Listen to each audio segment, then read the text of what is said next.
You're listening to the Sweet Spot Revenue Podcast, a story about how what started as a means to supplement my husband's income became a journey to discovering my sweet spot and the lessons I learned along the way.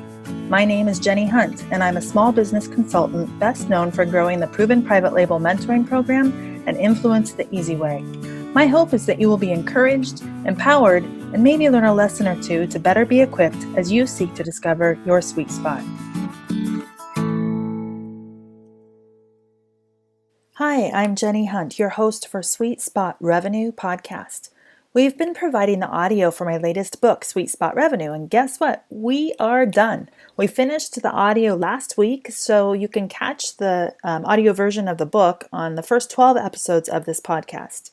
I'm a stay-at-home mom who decided to leave my high-tech marketing position when my first child was born in 1999. I've been building my business for 16 or 17 years now, and one of the things that I talk about regularly is the value of community, because business is relationship, and if that's true, community is extremely important to your business. Today we're kicking off a new series. I'm so excited about this.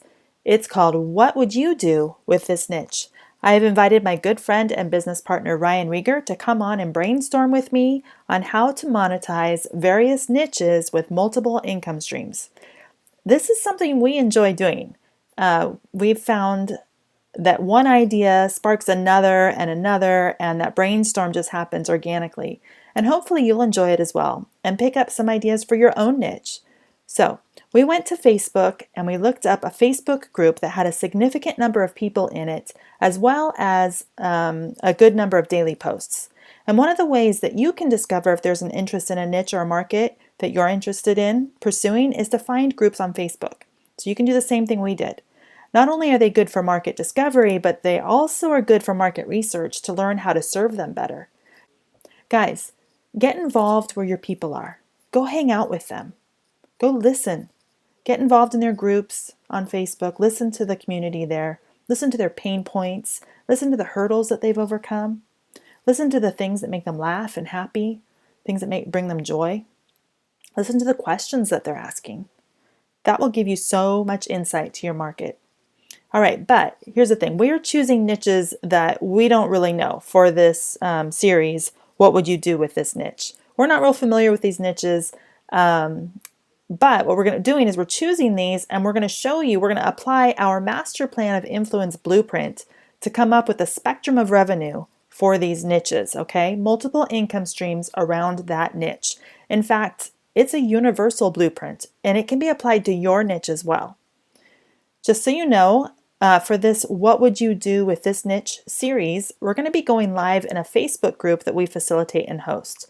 It is called Build Your Income Streams with Ryan Reger and Jenny Hunt. It's on Facebook, and I will have the link in the show notes for you, but you can do a search on Facebook as well. It's free to join, okay? But you'll hear us reference posts in the group on this podcast.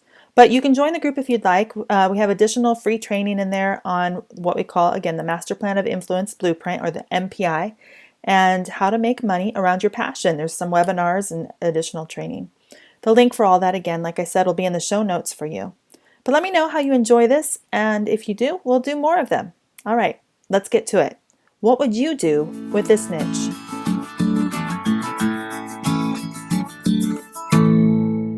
So I'm going to share, this is the niche we're going to start with right here. It's handmade jewelry makers, 32,000 members, 230 posts a day. And I would suggest that there's not, this isn't the only group like this. It's one thing I found, that there's more than one group, usually around a niche. I don't know if you've seen that at all. Are there any jewelry makers out there? People who make jewelry? We met somebody, do you remember that, Ryan? I do. Ago? Yes, I remember that. And I think that's probably okay to talk about at this point. It was 5 years ago, but Yeah. this young lady, she had homemade jewelry, and I'm sharing this for a reason. She would make jewelry, but what she would do was very unique. She would go to estate sales, and I think she bought old jewelry and she recreated it, but she learned the story behind it, which was super cool. And so we were brainstorming with her at the time ideas for how can you You could actually, that story adds value to the jewelry piece. And so if you can incorporate that, that's kind of cool. Have a card that the jewelry sits on or whatever. So she was making jewelry from older pieces of antique or vintage jewelry that she would pick up at estate sales, or I don't pawn shops, whatever, and recreate different types of jewelry with the beads and the metal and all of that. So the gems and whatnot. I really know nothing about making jewelry, so that's my extent right there, is really just talking to this lady. But so handmade jewelry makers, what is like some things that come to mind now when we're talking about, Ryan, we talk about the spectrum of revenue, we talk about Yep. our MPI, the master plan of Yeah. influence. And that's usually the blueprint that we use when we're looking at a niche. Okay, what could be this M piece, which is meet a need? What can be this A piece, which is adding value? S is social. Is there a social community? There already is one right here. There's a group right Yeah. here, 32,000. What's the T? That's is there a place for a live event or a mastermind, something smaller, a team? That's what the T stands for. E is end-to-end services, a done for you option of some sort. And then R, of course, is that recurring piece. So we use that as our model. And I'll put that blueprint actually in the show notes for the podcast. But with that model, looking at this group, which, Ryan, do you make jewelry? No, not at all. Don't even wear jewelry other than my wedding ring. That's all I wear. So I this is a totally good thought one you to were saying, test. thought you This were was going to say you made your wedding ring. I'm like, what? no, I didn't make it. Thank God. That would be awful. So Okay. handmade jewelry maker, this is totally not my niche, but guys, this is how, I guess she's right. It's a blueprint. So you can apply it to about any type of content. So I try to think, what does this remind me of? What is this like? And what comes to mind to me is Nancy Alexander with making wreaths. It's a totally different business, but it's the same. You could implement the same model that she's done with wreaths. So obviously you probably know Nancy. She's in this group. She used to make wreaths one-on-one, one by one, sell them on eBay. That's a great business model because she was selling them for a lot, but then you're capped at a certain amount. You can only do so many wreaths in a day. So she turned it into a business where she was teaching other people how to do this. So one quick thing, I know you asked what's the M. So I think, who are these folks in this group? I would imagine there's a lot of folks in here that are awesome at making jewelry, but not so great at selling it. Don't know how to sell it well. Don't know how to monetize that. They're doing it one by one, making $5 and $10, $30 here and there, but would love to turn this into a business. You can help them by monetizing that and learning how to scale, showing them platforms. So maybe what's an end piece could be.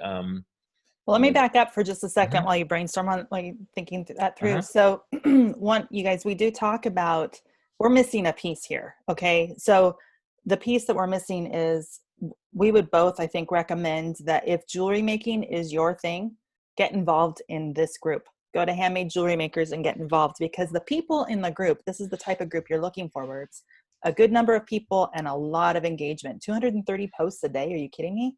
So I'm going to stop the share there. But so 230 posts a day, you're going to have a lot of engagement there, and you're going to be able to hear and listen to the community to figure out what is it that they're stuck on. If they're making jewelry, maybe this particular group, there's a lot of people who are working with metal, and there's some sort of technique they're trying to learn, or maybe it's mostly advanced people who are more advanced, or people who are just getting started. How do I turn this into a business? Maybe that's what it is they want to know. This was Handmade Jewelry Makers. It didn't even say that they were growing a business. It's not even a business group necessarily. That's true. Get involved in the community there. That's the one piece that we're missing, because neither one of us are a part of that group.